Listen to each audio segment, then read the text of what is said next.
Que veut l'Algérie? Avec point d'interrogation. Vous allez le voir. Pour une fois, il y a un spécialiste qui ne donne pas de réponse avant de se poser la question. L'auteur, dans cet article, Jean-François Daguzan, il dit que la politique étrangère de l'Algérie, elle est à la recherche d'un nouveau souffle. L'Algérie de Tebboune, contrairement à l'Algérie de Bouteflika, elle n'a pas suggéré ces tensions qu'elle a créées avec son entourage direct, notamment au sein du Maghreb et au sein du Sahel. C'est avec la Tunisie que les relations se sont le plus resserrées. L'arrivée de Kais Saïed à la présidence en 2019 a vu Tunis endosser les thèses algériennes sur le Sahel occidental et sur la Libye.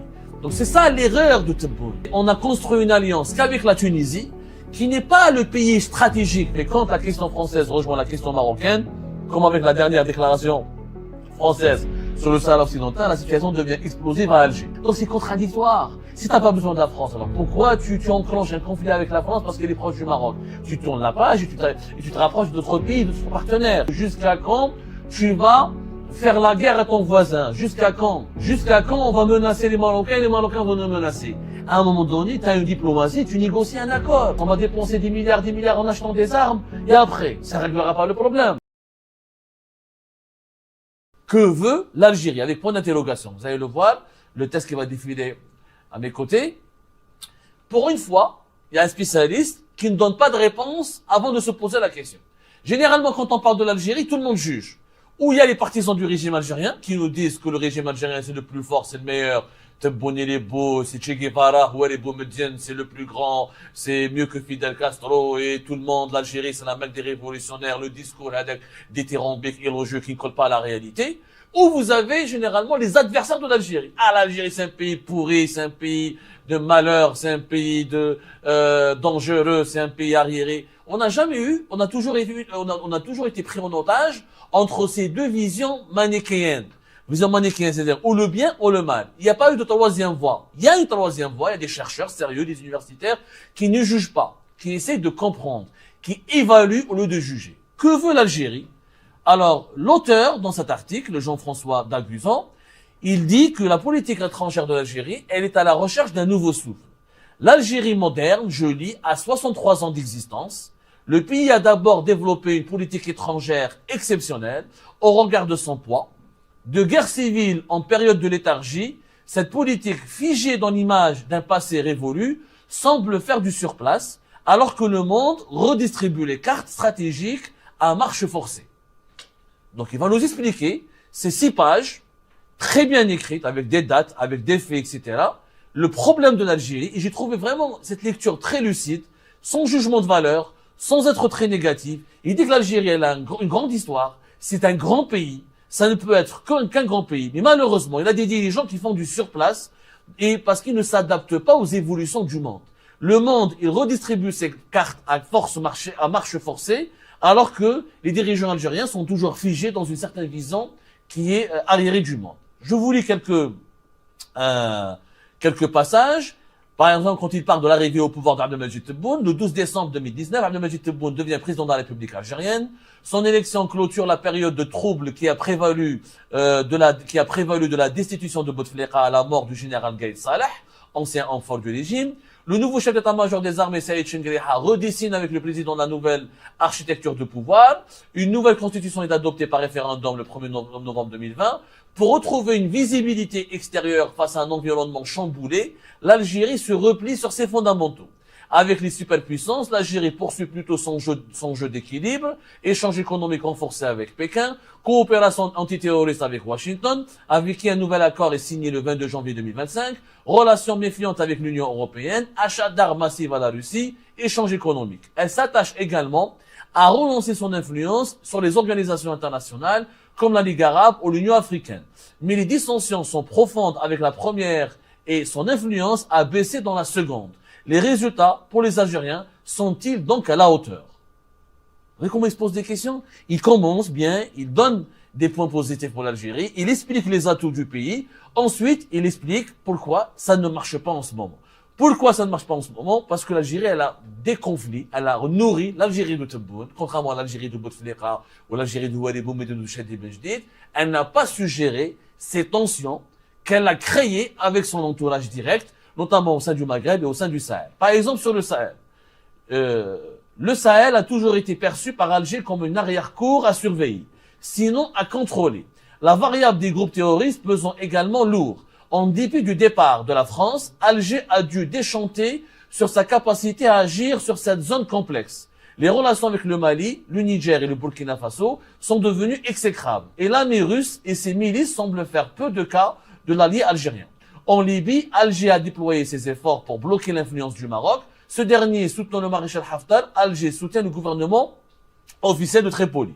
L'inquiétude algérienne touche bien sûr au risque d'infiltration des groupes djihadistes, à l'image de la tuerie d'Ain Amenas en janvier 2013. C'est la fameuse prise d'otage de Dekintourine, l'un des plus importants sites gaziers qui a provoqué beaucoup de dégâts pour l'Algérie, notamment pour son économie. C'est avec la Tunisie que les relations se sont le plus resserrées. L'arrivée de Kais Saïd à la présidence en 2019 a vu Tunis endosser les thèses algériennes sur le Sahara occidental et sur la Libye. Donc c'est ça l'erreur de Tebboune. Moi, là, ce que je disais dans mes émissions pendant 3-4 ans, ce spécialiste l'a résumé rapidement. C'est que, au lieu, on a construit une alliance qu'avec la Tunisie, qui n'est pas le pays stratégique. Le pays stratégique dans le Maghreb, c'est d'abord la Libye. C'est vers la Libye qu'il fallait trouver des solutions et s'entendre avec toutes les factions, comme le font les Russes, les Marocains, les Turcs, les Qataris et les autres. Et le Sahel, le plus important pour l'Algérie, c'est les pays du Sahel. Nous, le départ de la France. Normalement, quand la France a quitté le Sahel, le gendarme de la région aurait dû être l'Algérie. C'est l'Algérie, avec sa force, avec son histoire, avec ses liens stratégiques avec ces pays-là, elle aurait dû être le grand frère qui devait accompagner ces pays-là. Mais malheureusement, avec un Tebboune turbulent, agressif, brutal, méprisant, il s'est mis à dos les pays du Sahel. Et ça nous a isolés. C'est-à-dire que le Sahel, qui doit être l'arrière-cour de l'Algérie, est devenu le bastion des adversaires de l'Algérie. Ce qui a permis au Maroc, à la Russie, à la Turquie, à d'autres puissances régionales de s'infiltrer dans cette brèche et de combler le vide et l'absence laissée par la France au départ, mais aussi concédée par l'Algérie. L'analyse, elle est très très intéressante. Par exemple, quand on parle des BRICS, il rappelle la candidature rejetée de l'Algérie par les BRICS en 2023, alors que le sommet de Johannesburg accueillit 6 autres pays, l'Égypte, les Émirats Arabes Unis, l'Éthiopie, l'Arabie Saoudite, l'Argentine et l'Iran. En septembre 2024, le gouvernement algérien invoque le flou des processus de sélection, faisant part de sa renonciation définitive. Le différend viendrait au-delà des réticences de l'Inde, de l'arrivée des Émirats Arabes Unis, avec lesquels l'Algérie est à couteau tiré. Les Émirats seraient, selon Alger, trop proches du Maroc, du maréchal Haftar en Libye et de la junte malienne. Ce qu'on va dire, la connerie que Tebboune a fait. On a échoué avec les BRICS. Ok. Pourquoi on a échoué avec les BRICS? Parce qu'on n'a pas réussi à les séduire, ils ont préféré l'Égypte, les Émirats, etc. Nous, au lieu de faire du forcing, au lieu de faire du lobby, alors qu'on avait donné plus de 1 milliard de dollars à la banque des BRICS. En juillet 2023, rappelez-vous, Tebboune a signé un chèque de plus de 1 milliard de dollars à la banque des BRICS. Ils nous ont pas accepté. Un mois plus tard, ils nous ont pas accepté lors du fameux sommet de août 2023, au cours duquel le chef de la diplomatie russe, il a dit, nous avons choisi les pays les plus influents. Laissant dire que l'Algérie n'était pas un pays influent, ce qui a blessé les dirigeants algériens. À juste titre, ça blesse leur ego. Mais toi, à cause des Émirats, tu vas te tourner le dos aux BRICS. Comment un État, l'Algérie, qui fait 1000 fois la taille des Émirats, elle a calculé sa politique, elle a calculé sa réaction et son attitude vis-à-vis des BRICS à cause des Émirats. Parce que les BRICS ont accepté les Émirats, l'Algérie renonce aux BRICS. Donc parce que les Émirats font partie de la FIFA, on va pas jouer au football, on va se retirer de la FIFA. C'est du n'importe quoi.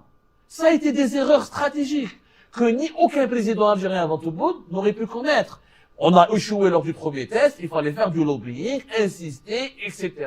pour trouver une place et pour réussir un autre partenariat. C'est parce que les Émirats, ils ont été pris que nous, on doit leur céder la place, concéder la défaite et partir. En dépit des dénégations algériennes, je cite toujours l'auteur de cette analyse, cette renonciation au BRICS doit être considérée comme un échec pour la politique extérieure d'Alger. Son entrée aurait pu marquer son retour dans la cour des grands du Sud global. C'est l'échec ou ce repli doit être mis en perspective avec le camouflet subi le 15 février 2025 dans l'Union africaine, où Alger n'a pas pu gagner la majorité des 2 tiers pour retrouver un siège de membre du Conseil de paix et de sécurité. Par la suite, Alger a pu le récupérer plus tard. L'analyse de l'auteur n'a pas été actualisée parce que Selma Malika Haddadi a été élue plus tard, mais avec beaucoup de difficultés. Cela démontre que quand on est replié sur nous-mêmes, quand on est en train de voir le monde avec la même vision des années 70, alors que le monde, il a évolué. Abdelmajid Tebboune, il a voulu diriger l'Algérie comme Houari Boumediene. Sauf que Houari Boumediene, c'était les années 70, Abdelmajid Tebboune, c'est les années 2020 et quelques. Quand tu diriges le monde durant les années 2025, 2023, 2021, avec la même stratégie, les mêmes valeurs, le même comportement que durant les années 70, tu ne peux qu'échouer. C'est comme si demain, un père de famille, il fait un enfant en 2025, mais il veut élever son enfant comme lui, son père l'a élevé dans les années 70. Il y a Mohamed, le monde des années 70, le monde des années 2020, 2025 n'est pas le même. C'est un monde complètement différent. Les rapports à l'humain a changé, le rapport à la réalité elle a changé. Donc, les pays sont comme les êtres humains. Ils grandissent, ils mûrissent, ils changent avec le monde. Les pays qui mûrissent pas, qui grandissent pas, qui n'évoluent pas, c'est des pays qui risquent d'avoir des crises systémiques et des crises structurelles. Le passage le plus intéressant de cette analyse sur la France, le bouc émissaire permanent, c'est vraiment un passage très intéressant. Pour Alger, je lis l'auteur, pour Alger, persister ce plus petit dénominateur commun de consensus d'une classe politique sans cohésion, qui n'a rien d'avenir à proposer et ressasser donc le passé colonial. Tous les présidents français se sont heurtés à ces revendications mémoriales et aux inépuisables exigences d'Alger. Sur le plan économique, Alger diversifie pour marginaliser l'empreinte française vers l'Italie d'une part, mais aussi vers la Chine et la Turquie, en dépit de sa relation intime avec l'islam politique. Mais quand la question française rejoint la question marocaine, comme avec la dernière déclaration française sur le Sahara occidental, la situation devient explosive à Alger.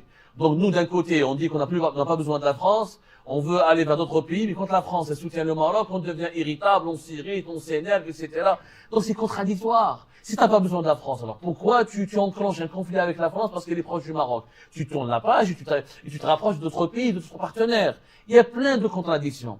L'auteur, il analyse aussi le problème entre l'Algérie et le Maroc, qui est un passage très très intéressant, encore une fois. Au-delà de l'agitation actuelle, que peut-il se passer? Alger liquide avec application les traces, y compris culturelles, de la présence française sur place et multiplie les avancées. Mais une rupture définitive est-elle possible ou souhaitable avec Paris? On se pose la question. Vis-à-vis du Maroc, l'Algérie se surarme au prorata de ses considérables revenus en hydrocarbures. Mais en dépit du différent quantitatif, en quelques années, l'armée algérienne est devenue la plus puissante d'Afrique et le gouvernement a adopté en avril 2025 un décret facilitant la mobilisation.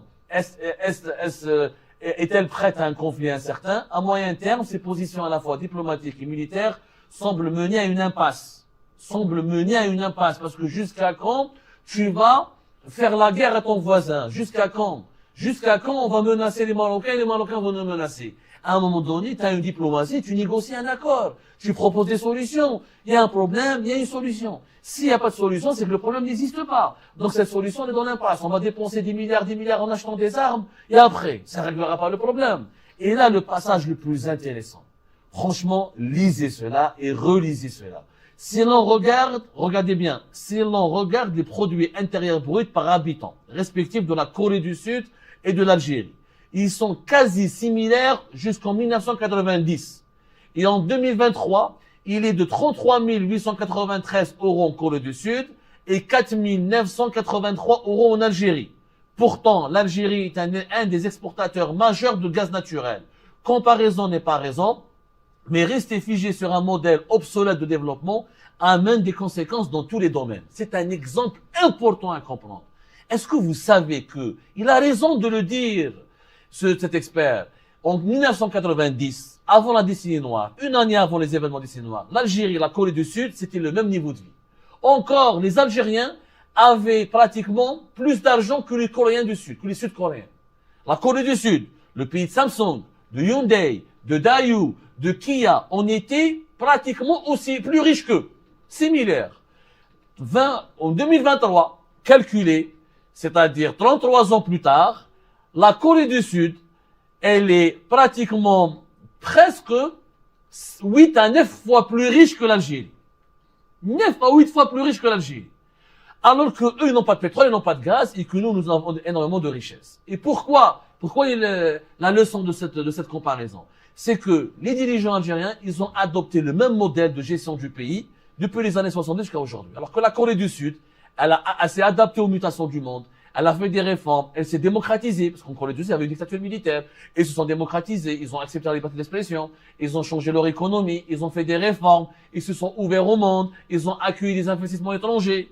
Regardez la Corée du Sud, comment elle est devenue, et regardez l'Algérie, comment elle est devenue. L'écart, il est immense. Et c'est ça la leçon qu'on peut tirer de cet article. La fin, elle est très intéressante. Le monde et ses codes ont changé.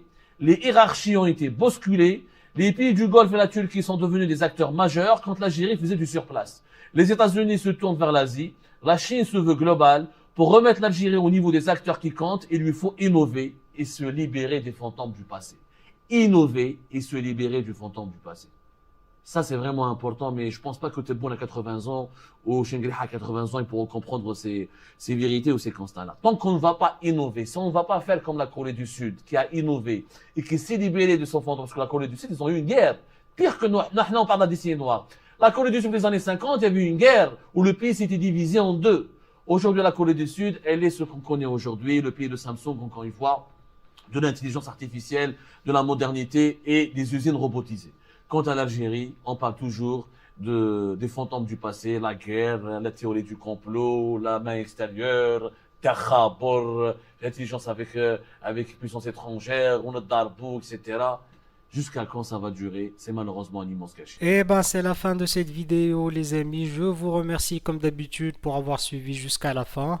N'oubliez pas de nous laisser vos commentaires et vos réactions sur la vidéo et de vous abonner à la chaîne si vous n'êtes pas encore abonné. Et merci aussi pour vos commentaires et vos discussions très animées dans la section des commentaires.